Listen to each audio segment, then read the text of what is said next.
Hello my dear students, welcome to my YouTube channel.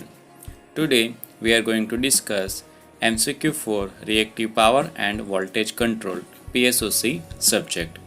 Question number 1. Voltage regulation is defined as option number A, the per unit change in the sending end voltage magnitude for a specific variations in the receiving end voltage from no load to full load. Question number 2.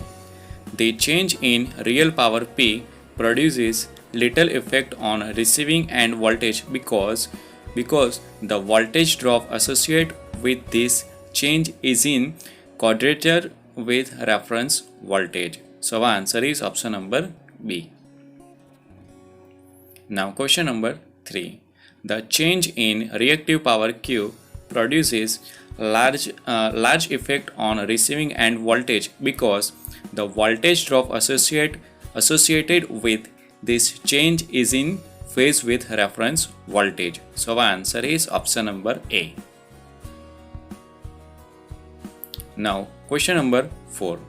The relation between the receiving end voltage and terms of short circuit strength is, so our answer is option number B. Now question number 5. If the phase voltage is 11.46 kV and the system reactance is 0.5 ohm per phase, then the short circuit capacity of the system is, so our answer is option number C, 81.34 MVA per phase. Now question number 6. If system reactive power is 1 MVAR and short circuit capacity is 81.34 MVA per phase, then the ratio of receiving end to sending end voltage is 0.99. So answer is option number A. Now important question. Question number 7. The surge impedance of transmission line is represented by, and surge impedance of which is represented by, our answer is option number D, under root of L divided by C. Now question number 8. Surge impedance loading is represented by, so surge impedance loading is represented by option number B. Now question number 9. A 3-phase 50 Hz transmission line operates at 220 kV. The line has 400 ohm surge impedance. So find the surge impedance loading. So our answer is option number C, 121 MVA. Question number 10. Voltage collapse typically occurs in the power system due to all of the above. So our answer is option number A, heavily loaded line, option number B, faulted line, and option number C, reactive power shortage in line. So answer is all of the above.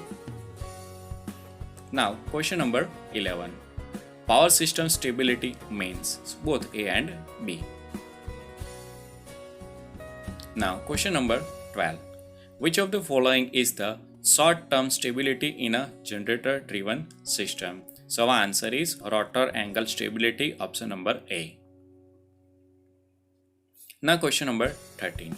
Which of the following is the long-term stability in a generator-driven system? So our answer is frequency stability, option number C.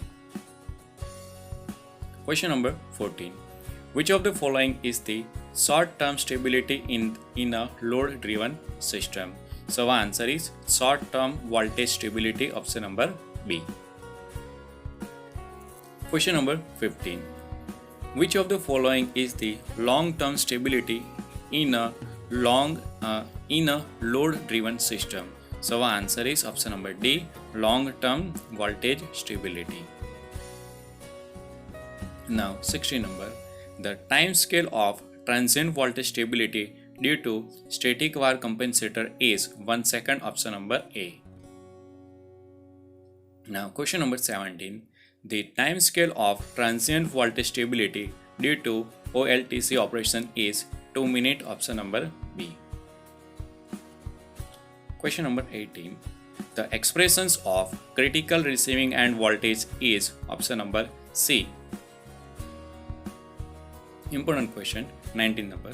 The expressions for critical power angle is option number A, pi by 4 minus theta by 2. Question number 20.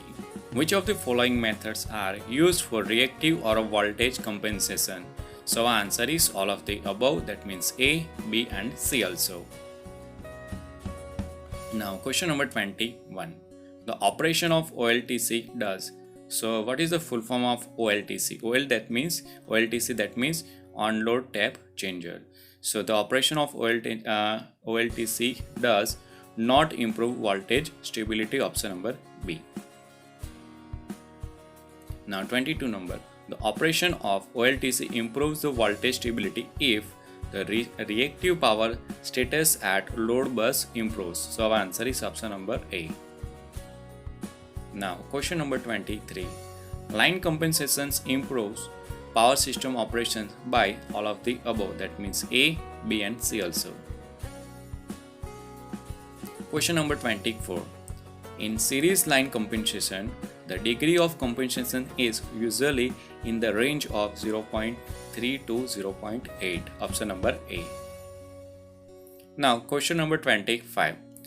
In series line compensation, the voltage stability is improves, option number B.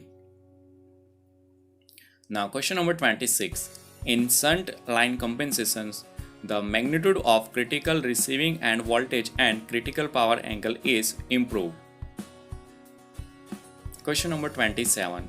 A static one compensator is voltage controlled shunt compensation device, option number A. Now question number 28.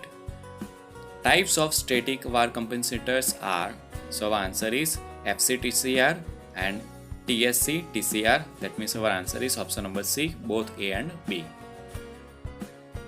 Question number 29. What is the result of frequency instability? So our answer is option number D. So option number D, which is both B and C. Now 30 number.